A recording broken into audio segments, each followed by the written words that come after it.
It was a typical Tuesday afternoon in the heart of the small town of Millstone. The streets buzzed with the usual midweek hum, children running to and from school, cars slowly making their way through the traffic, and people heading in and out of shops. On the corner, nestled between an old bookstore and a coffee shop, was the Oak Table, a quaint restaurant loved by locals for its cozy atmosphere and home-cooked meals.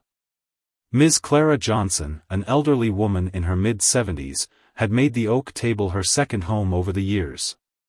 A retired teacher, she had spent decades serving her community, known for her soft-spoken wisdom and the warmth she radiated. Everyone knew Ms. Johnson. She was the heart of the town, always ready to lend an ear or offer a helping hand to anyone who needed it. Her visits to the restaurant were an almost daily ritual, a peaceful escape where she could enjoy her favorite dishes and catch up on the news. On this particular day, Clara walked into the restaurant with a smile on her face, as usual. The doorbell chimed softly as she entered, and the familiar scent of baked bread and roasting meats filled her senses. The staff, as always, greeted her with kindness, though one of them, Thomas, a new hire, wasn't quite as attentive as the others. Thomas, barely in his 20s, had only been working at the Oak Table for a week. His nerves often got the best of him, and though he was polite, his focus was always more on the orders in front of him than on the customers themselves. Clara settled into her usual seat near the window, the one with the view of the park across the street. She set down her bag and took a deep breath, appreciating the familiar ambience of the restaurant. It was the kind of place where everyone knew your name, where the food was always warm, and the conversations were always pleasant. It was a place that made her feel at home, and today, she was looking forward to the comforting routine of her lunch. Thomas, who was busy rushing around the restaurant, didn't immediately notice Clara had entered. He was focused on getting orders out, his head down as he shuffled between tables. A few regulars waved at Clara, but Thomas, preoccupied with his tasks, simply nodded in their direction, not quite registering who had walked in. Clara, ever patient, sat quietly at her table, her hands folded neatly in front of her. She didn't mind waiting, she was used to it. The Oak Table was often busy, especially around lunchtime, and she knew it could take a few minutes before someone would attend to her. But after 5 minutes passed and no one came, she began to feel a slight unease. She shifted in her seat, glancing around the room. The restaurant was filling up, but there were still several empty tables. Despite this, Thomas seemed to be serving everyone except her. She raised an eyebrow but said nothing, figuring he might just be caught up in the rush. Another few minutes passed, and Clara's patience began to wane. She could see Thomas speaking with other customers, delivering their food, and chatting with them like they were long-lost friends. But when his gaze briefly swept across her table, he quickly turned away, moving toward another section of the restaurant. Clara's brow furrowed slightly. Surely, he hadn't seen her, she thought. After all, she wasn't used to being treated like an afterthought. But this was different. She had been coming to the Oak Table for years, and she was well known by the staff. Why was Thomas ignoring her? A moment of uncertainty passed before she stood up and gently walked over to the counter. She didn't want to make a scene, she never did, but she felt a subtle sting of frustration. She cleared her throat softly, hoping to catch the attention of the hostess. But instead of the warm greeting she was used to, Thomas looked up briefly, gave her a nod, and went back to wiping down a table. He didn't even offer a smile or ask if she needed anything. It was the first time in all her years of coming here that she felt invisible. Clara returned to her seat, trying to mask her growing discomfort. She had always prided herself on being calm and composed, never one to make a fuss. But today, something felt different. The weight of being ignored, the subtle dismissiveness, was starting to gnaw at her. She could hear the soft chatter of other customers around her, the clinking of silverware, but she felt like an outsider in her favorite spot. Minutes ticked by, and Clara's patience thinned. Thomas passed by her table again, delivering food to another patron, but once again, he didn't acknowledge her. This time, the other staff members took notice. A few cast glances her way, but no one seemed to have the courage to intervene. Perhaps they were too focused on the growing lunch rush to notice that something was amiss. Perhaps they had just assumed she was content to wait, like always. But Clara wasn't content. She was a woman who had lived through much in her life, who had spent decades giving to others without hesitation. And now, she was being treated as though she didn't matter. At that moment, she decided to speak up. She would ask for a glass of water, something simple, something that would at least force Thomas to acknowledge her presence. As she raised her hand to catch his attention, he quickly walked past again, this time without even glancing in her direction. Clara's hand fell back to her lap, the faintest tremor of frustration running through her. Clara had seen this kind of behavior before, people too absorbed in their own world to see the needs of others. It wasn't new. But it was the first time it had happened here, in her second home. This wasn't just a small slight, it was a reflection of something deeper. She felt a sense of quiet indignation rising within her. How had she come to be treated this way? The restaurant, usually a place of comfort and camaraderie, suddenly felt cold. The food, once so inviting, now seemed distant. Clara could only stare at the menu in front of her, feeling utterly out of place. Then, as if the universe was offering her some comfort, she glanced up. The door to the restaurant opened, and in walked Marcus, her son.as. The doorbell chimed, Clara's heart skipped a beat. She hadn't expected to see Marcus today. He was busy with meetings and overseeing his other business ventures, but there he was, walking through the door with a confident stride. Her son, Marcus Johnson, was the owner of the Oak Table. He had taken over the restaurant from his late father, and it had quickly become a beloved establishment in the town under his leadership.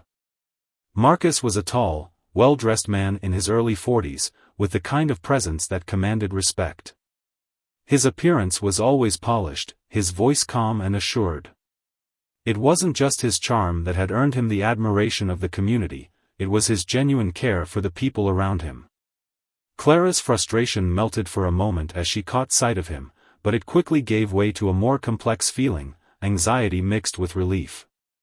Marcus hadn't seen her yet, but she knew he would. He always checked on her whenever she came in, knowing how much the restaurant meant to her. He was the reason she had loved this place for so many years. However, today, she couldn't shake the uncomfortable feeling in the pit of her stomach. She felt like something had shifted. She wasn't sure how to explain it, but she couldn't ignore the sting of being disregarded, of being invisible in a place that was supposed to be her sanctuary. As Marcus made his way to the back of the restaurant, he greeted a few familiar faces, his usual warm and welcoming demeanor on full display. He passed by the tables where the regulars were sitting, exchanging pleasantries and joking with them in the way only Marcus could. Clara watched him from her corner, hoping he'd notice her. She raised her hand subtly, as she always did when she wanted his attention. But today, Marcus didn't immediately spot her. His eyes were focused on the kitchen, where he had a quick word with the head chef about an order. The minutes stretched on, and Clara's patience, already thin from her earlier treatment, began to fray again. Marcus reached out and gently placed his hand on hers, his heart heavy with the weight of her words. "I understand," he said, his voice steady but tinged with regret. "I'm going to take care of this. I won't let anyone treat you, or any of our customers, like that."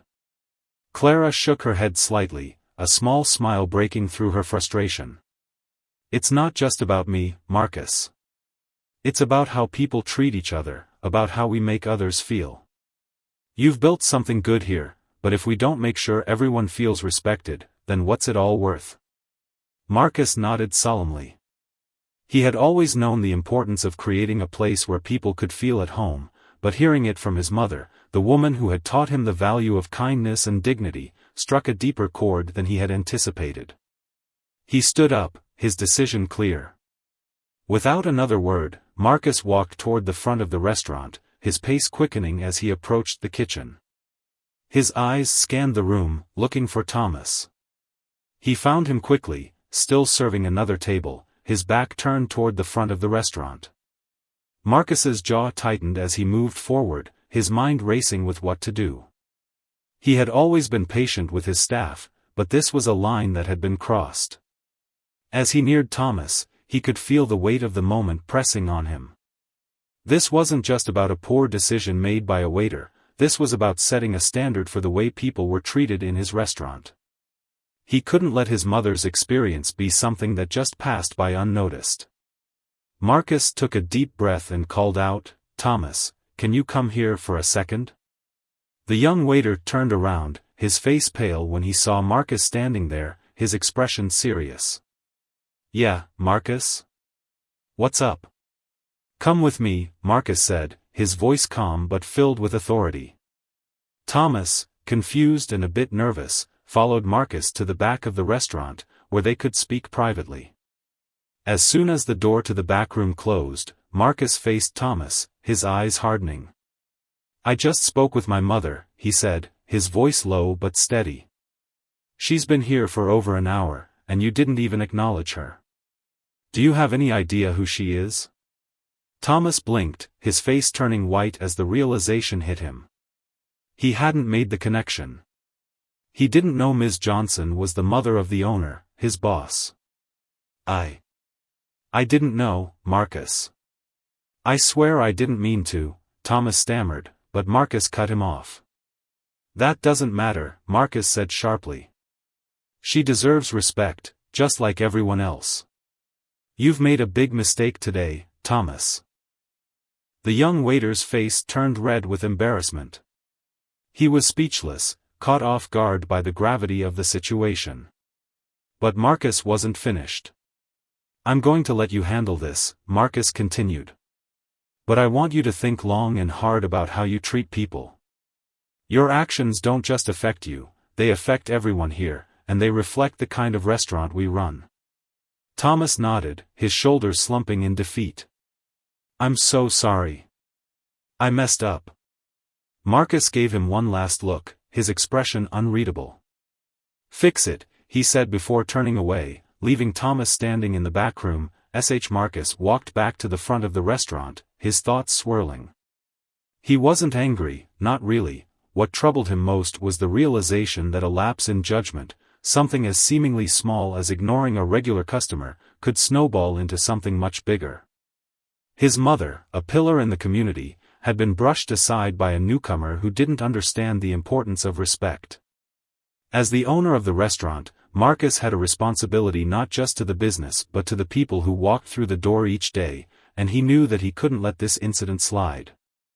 It wasn't just about his mother, this was about upholding the values that had made the Oak Table a success in the first place.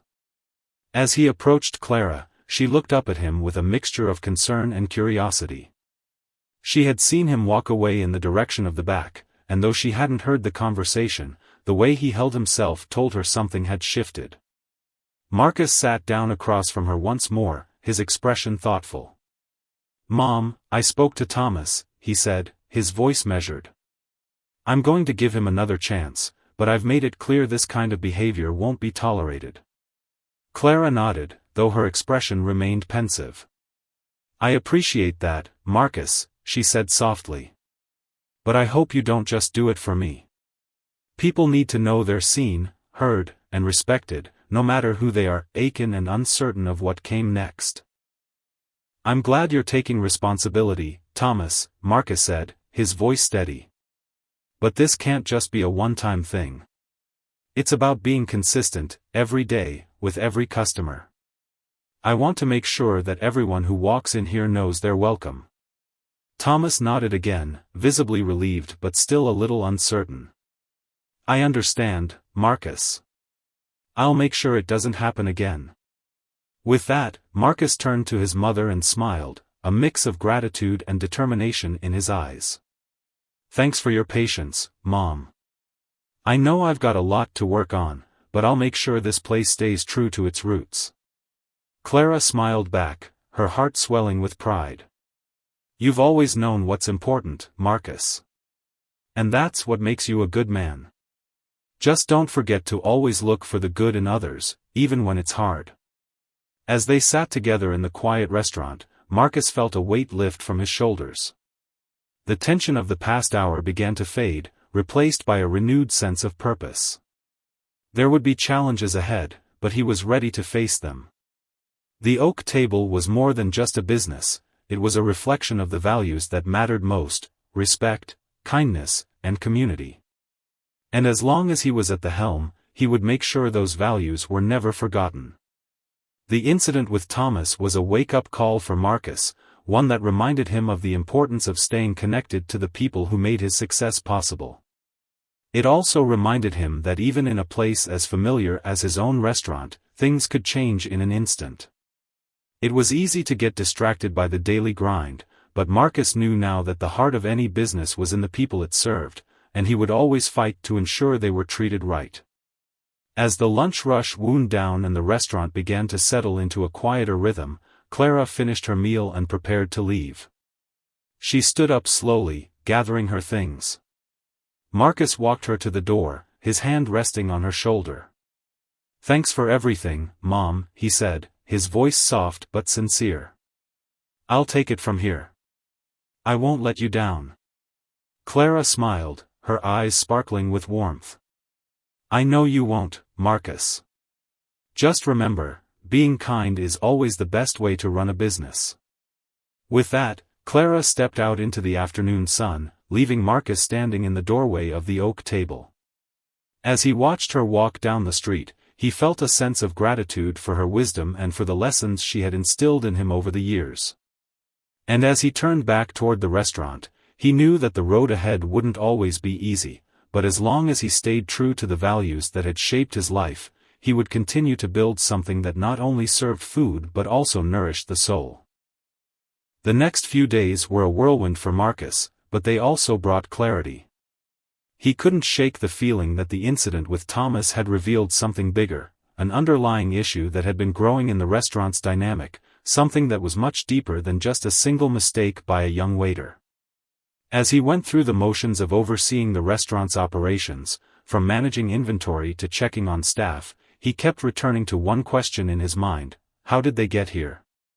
How had a place built on community, warmth, and respect become a place where even his mother could be treated like an afterthought? As he stood in the kitchen one afternoon, discussing the upcoming dinner rush with the head chef, Marcus felt a growing need to have a conversation with his entire team. It wasn't just about Thomas, though he was still at the center of it. The issue was more systemic, something deeper, an atmosphere that he hadn't fully acknowledged until now. He could feel the strain among the staff, the slight disconnect between them and the regular customers who had supported the restaurant for years. His employees, especially the newer ones, seemed to be caught up in their own struggles, overworked, undertrained, distracted. And Marcus realized he hadn't been paying enough attention. It wasn't enough to run a business with a vision of success and growth, he had to foster the right culture. The next morning, after a long night of reflection, Marcus decided to address the team directly. It was early, just before the lunchtime rush, and he gathered the entire staff in the break room.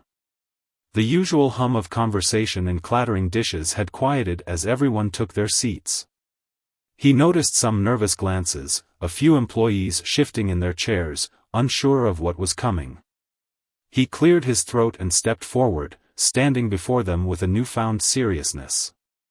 "Hey, everyone," he began, his voice steady but with an edge of determination.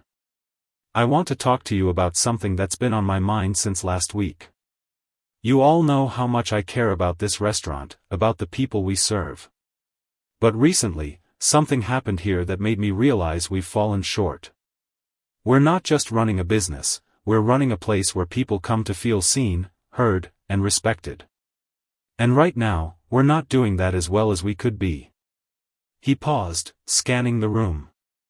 The silence was palpable, and he could feel the weight of his words settling on everyone.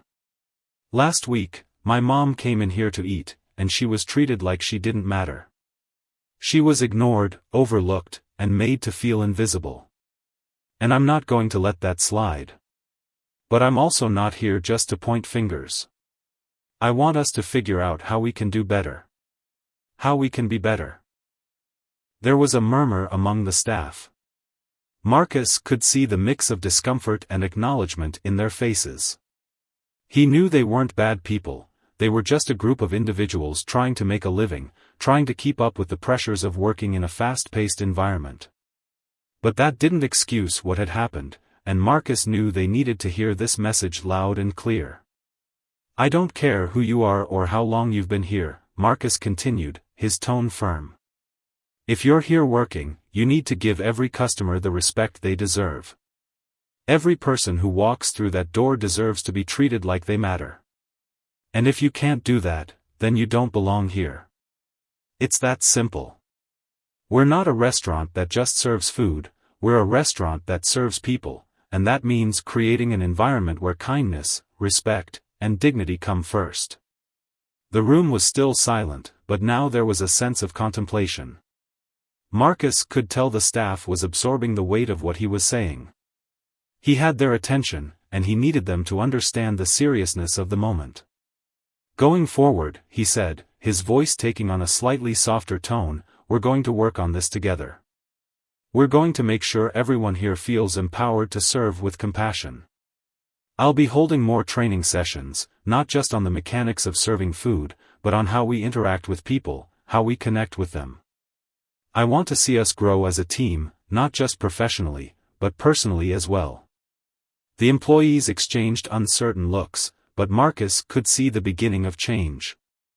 It was a challenge, but they needed it. He needed it. The last thing he wanted was for the Oak Table to be just another restaurant, a place to grab a quick bite. It had to be more. It had to be a place where every person felt like they mattered, and where every employee took pride in offering more than just food but also hospitality, warmth, and respect. As the meeting wrapped up, Marcus thanked the team for their time and expressed his faith in their ability to rise to the challenge. He left the break room with a sense of quiet resolve, knowing that this was just the beginning of a larger transformation. The following days were a mix of rebuilding and growing pains. Marcus spent more time with the staff, walking them through customer service scenarios, teaching them how to handle difficult situations with grace, and reminding them of the values that had initially made the Oak Table special. He was honest with them about the challenges the restaurant faced, but he also spoke about the opportunity they had to create something truly special, a place that didn't just serve meals but built a sense of community. But the impact of the changes Marcus had set in motion wasn't immediate. In fact, the tension was still palpable among the staff, and Marcus could sense that some of the employees were resistant to the new direction he was trying to implement. There was a mix of excitement and trepidation in the air. Some employees, particularly the newer hires like Thomas, were eager to improve, while others felt uncertain about the shifts Marcus was proposing. As much as Marcus wanted everything to change overnight, he knew that transformation would take time. What mattered now was that everyone understood the vision, and that they were all in it together. One evening, about a week after his team meeting, Marcus decided to put his new philosophy into action. He had a quiet conversation with Clara before her visit to the restaurant that evening, telling her how things were going and the efforts he was making to change the atmosphere at the Oak Table.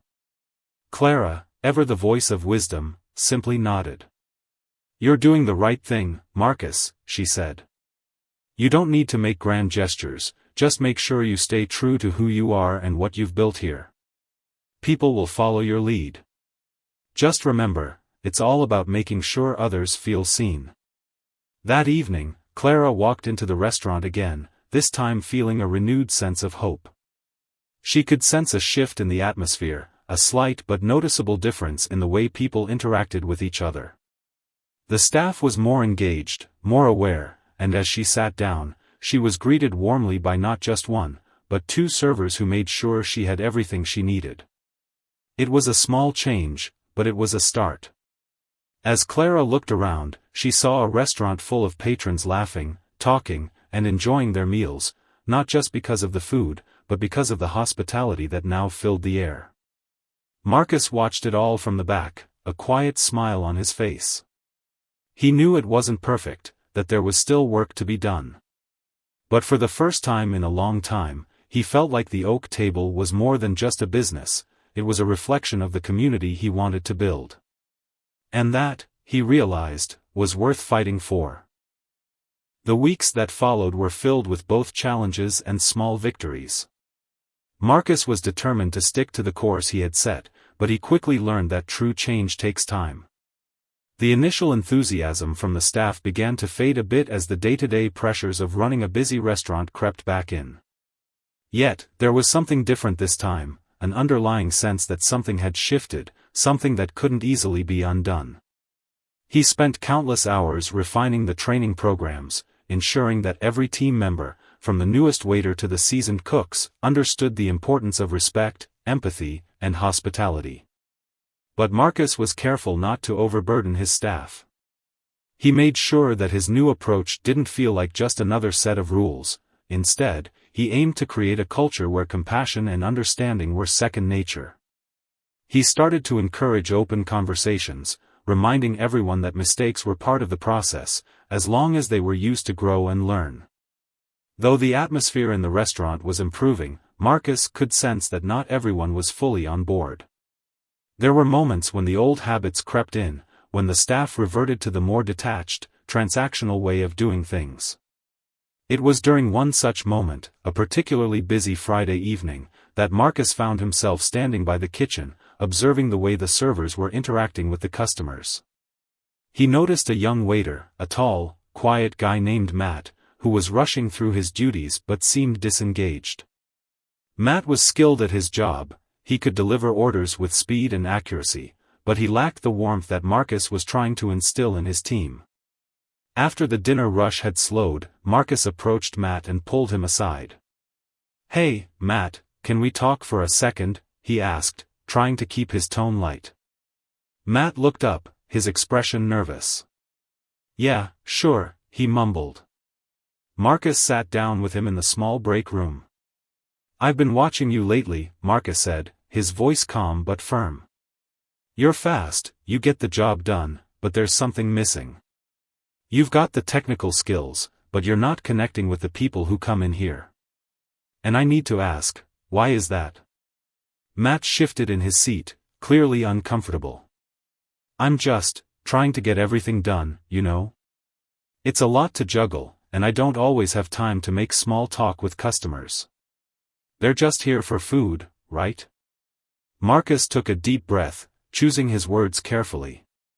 "It's not just about the food, Matt. It's about the experience. People come to the Oak Table because they want more than just a meal, they want to feel like they matter, like they belong here. And if you don't give them that, they'll notice. They always do. You're not just a server, you're part of their experience here, and how you make them feel is just as important as getting their order right." Matt didn't say anything for a long moment, and Marcus could see that he was processing what had been said. "I get it," Matt finally said, his voice a little more thoughtful. "I guess I've been focusing too much on getting everything done quickly and not enough on the people." Marcus nodded. "That's a good start. But remember, people don't come back because they got their food on time, they come back because they felt welcome. They felt like someone cared. And that's what I'm asking from you, Matt. I want you to slow down, make eye contact, smile, and take a moment to connect with each customer. It's those small things that make a difference." Matt sat up straighter, a hint of resolve in his eyes. "I'll do better," he promised. "Thanks for the talk, Marcus. I won't let you down." Over the next few weeks, Marcus kept an eye on Matt, making sure the young waiter was applying the feedback. Slowly but surely, Matt began to change. His interactions with customers became warmer, more genuine, and Marcus could see the improvement in the overall atmosphere. The Oak Table was becoming a place where not just the food, but the service itself was a source of pride. Marcus knew it wasn't perfect, but it was becoming closer to what he had always envisioned. One evening, a particularly busy Friday night, Marcus walked through the restaurant, his gaze sweeping over the tables. The air was filled with laughter, the sound of clinking glasses, and the hum of conversation. It was a good night, one of the busiest of the month, but there was something else that caught his attention. It wasn't just the customers who seemed to be enjoying themselves. The staff was different. They were more engaged, more connected. The servers, from the veteran team members to the newer ones, were working together with a rhythm that had been absent in the past. There was laughter among them, a shared sense of purpose. It was the kind of teamwork Marcus had been striving for. As he walked past one of the tables, a regular customer, Mr. Wilkins, waved him over. Mr. Wilkins was an older man in his 70s who had been coming to the oak table for years. He and his wife, who had passed away a few years earlier, had been loyal customers, and Marcus had always appreciated their warmth and kindness. "Marcus," Mr. Wilkins called with a wide grin. "I've got to tell you, this place is better than ever. I've been coming here for years, and I can tell you've really made some changes. The service is better, the atmosphere feels warmer, it's a real joy to come here now. You've done good, son." Marcus smiled, feeling a warmth spread through his chest. It wasn't a grand compliment, but it was the kind of acknowledgement that mattered. This was what he had been working toward, this was the result of all the effort and challenges. It wasn't just about making his restaurant a success financially, it was about making it a place where people felt cared for. And that was something no amount of money could buy.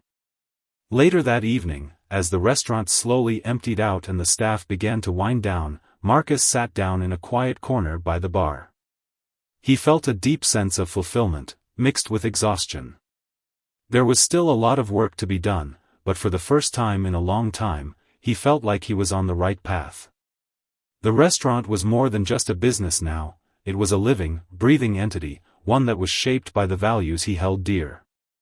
His phone buzzed on the table, and Marcus glanced down. It was a message from his mother, Clara. "I'm proud of you, son. Keep making people feel seen." Marcus smiled, a bittersweet emotion swelling in his chest. The road had been difficult, filled with setbacks and unexpected challenges, but in the end, it was the small moments of connection, the daily reminders of what really mattered, that made it all worthwhile. He wasn't just running a restaurant. He was creating a community, one person at a time. And as he closed his eyes for a moment, reflecting on how far he had come, Marcus realized something important. The oak table wasn't just about feeding people. It was about nourishing the soul. And that was something worth building. Something worth fighting for. As the months passed, the oak table became a local symbol of change, a beacon of hope in a city that had seen its share of struggles. Marcus had worked tirelessly to establish the culture he had envisioned, but he knew it wasn't just his effort alone that had brought the restaurant to this point. It was the collective work of his staff, the ongoing support from loyal customers like Mr. Wilkins, and the transformative experience that had started with his mother's visit and the moment that had changed everything. But just as he began to feel a sense of calm, a new challenge loomed on the horizon. The oak table had become more than just a popular spot, it had become a staple of the community. Word had spread quickly, and soon, people were coming from neighboring towns, from all over the county, eager to experience what had made the restaurant so special. Marcus had to make a choice. Could they keep up with the growing demand without sacrificing the very values that had made them successful? The pressure was mounting. The kitchen was working at full capacity, and the wait times were growing longer. While the staff remained enthusiastic, there was a palpable tension in the air. With increased business came more stress, and Marcus knew they needed to evolve once again.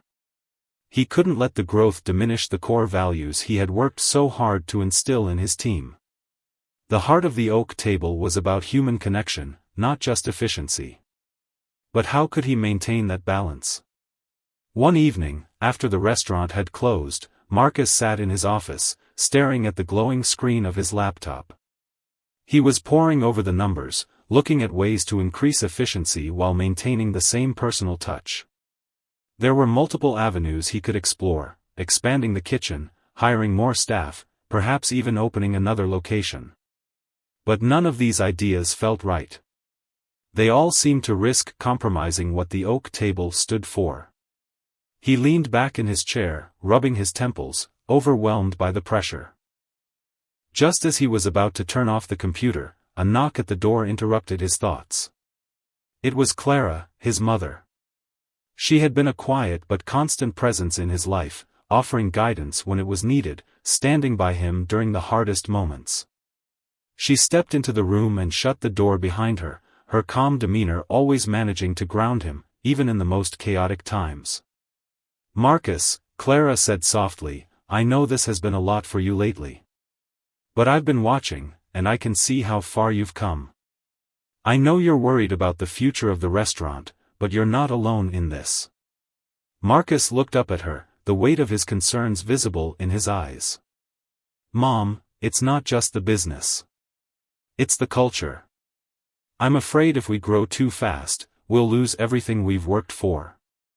I don't want this place to become just another restaurant. I want it to remain something more, something that makes people feel like they're part of something bigger." Clara smiled, her eyes filled with a wisdom that only years of life experience could bring. "You're not wrong. But you've built something that matters, Marcus. You've built something that people can feel, not just in the food, but in the way they're treated, in the way the staff makes them feel. That's rare. And people will come for that, not just for the food on the plate. You've already shown them that you can grow without losing your soul. Now, you just need to trust your instincts." Her words hung in the air, the simplicity of them striking him in a way he hadn't expected. In his quest to make the oak table a lasting success, he had been trying to figure everything out, to control every aspect of the growth. But maybe Clara was right. Maybe he didn't need to figure it all out at once. Maybe the answer wasn't in expanding or increasing profits, it was in continuing to build on the foundation of connection that had made the oak table stand out in the first place. If he could nurture that, the rest would follow. Over the next few weeks, Marcus began to focus less on trying to scale up quickly and more on strengthening the community aspect of the restaurant. He introduced new initiatives that allowed the staff to bond and collaborate outside of work. He held team-building events, hosted dinners where the team could showcase their own favorite recipes, and encouraged staff to share their personal stories with one another. He brought in guest speakers to talk about topics like emotional intelligence, empathy, and the power of human connection. The goal was to ensure that everyone, from the cooks to the servers, understood that they were all part of a larger mission, to create a place where people felt valued, seen, and respected. He also doubled down on the restaurant's role in the community. The Oak Table began hosting charity events, offering free meals to those in need, and partnering with local organizations to help support initiatives aimed at addressing homelessness and food insecurity. Marcus understood now that a restaurant wasn't just about serving meals, it was about making a difference in people's lives, both in and outside the walls of the establishment. As the months went on, the Oak Table continued to flourish, not in spite of its commitment to its values, but because of it. The staff grew closer, the community grew stronger, and the reputation of the restaurant spread even further. People weren't just coming for the food, they were coming for the experience, the sense of belonging, the warmth that radiated from every corner of the restaurant. One day, as Marcus stood in the dining area, looking out over the filled tables, a wave of gratitude washed over him. He had come so far from that first moment of realizing what had happened with his mother. The journey had been filled with challenges, but it had also been filled with moments of revelation and growth. He had made mistakes, but he had learned from them. He had faced doubts, but he had pushed through them. And now, the Oak Table wasn't just a place, it was a living testament to the power of human connection, of treating every person like they mattered, of never losing sight of what really mattered.